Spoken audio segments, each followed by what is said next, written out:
Hello, mate, and welcome. This is a kind of sneaky preview of a game that I've been working on for quite a long time, actually. This has been on the back burner, or rather, it's a kind of a side project for quite a few months, almost a year, in fact.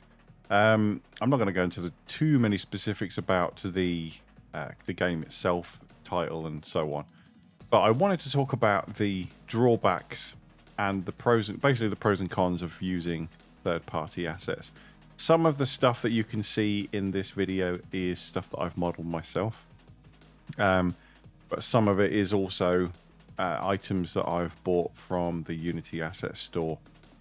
Just basically because I'm not a 3D artist. I'm competent with Blender and so on, but I just haven't got the time to design, code, and work on the art and do the sound effects all at once. So if you're a solo developer or a small team, you kind of have to fill in the skill gaps and compensate for time shortages by outsourcing, essentially.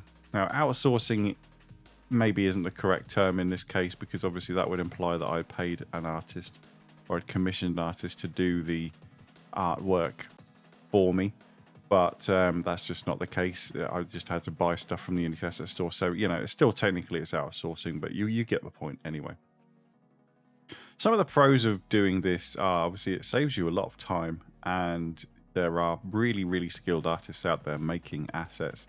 So the quality of the output is obviously going to be a lot higher if you're, like I said, not a 3D artist in my case.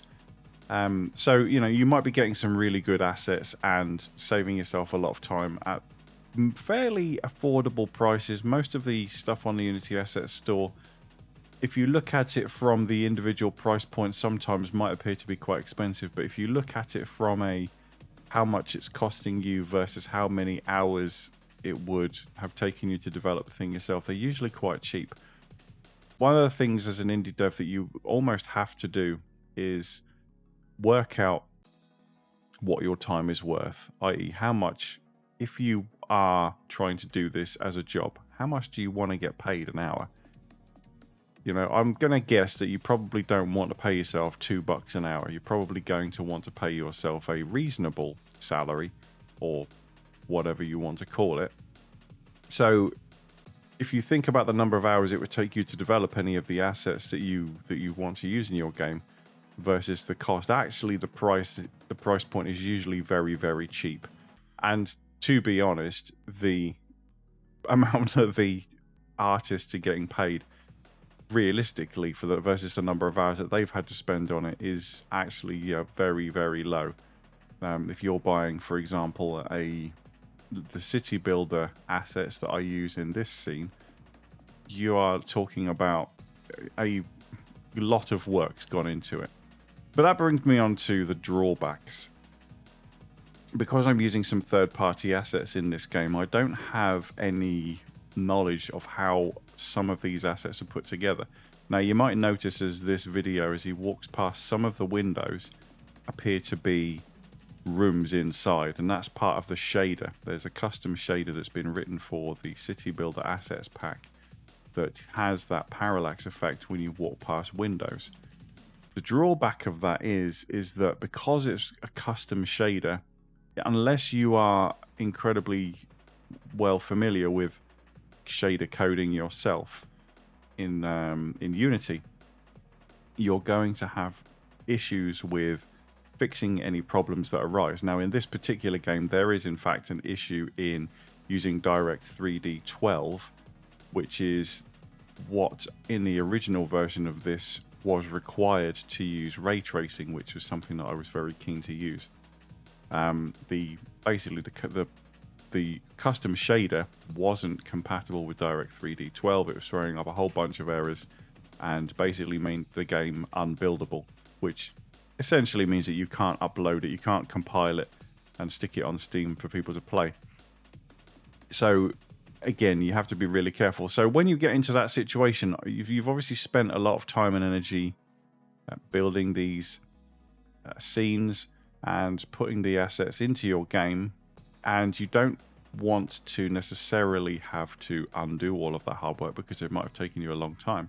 So you kind of have to make a decision then. You have a dilemma. Do I remove all of these assets and stick with ray trace graphics, or do I revert to a slightly older version of Direct 3D with more limited features for the sake of making a game that actually works? Which is where we kind of circle round to the point I'm trying to make, is that originally I was trying to put a lot of funky, clever features and all the latest tech in this game to make it look super, super sharp. But the version you're seeing at the moment is a Direct 3D 11 version, and it doesn't look too bad. Once I've added ground clutter and things like that, it's going to be a pretty attractive looking game. The thing that the mental battle that you have is that you know it's not ray tracing, but to be honest, the whole craze of is it using ray tracing, isn't it, is pretty well dead at this point. Don't get me wrong, ray tracing is an amazing feature and it looks really good when it's used, but most players couldn't give a crap, to be completely honest. You know, you might get the odd tech geeks and things like that that love all the latest stuff and they get really excited about it, but most players really aren't that bothered about whether or not your game uses ray tracing, if it's fully testing their hardware or not. They just want to play a game that's actually fun and engaging. So there was a little bit of time where I was getting way too wrapped up in how the game looked and the tech that it was using, rather than actually is the game any fun to play. So when I release this game, there's probably going to be a much more stripped back version of it, much less emphasis on the visual side of things. It's still going to want to look pretty, but I'm not going to be overly focused on whether it's using ray tracing, if I'm using all of the best effects and that. Basically, I want the game to run on as wide a variety of hardware as possible so that as many people can play it as possible, whilst at the same time being fun to play.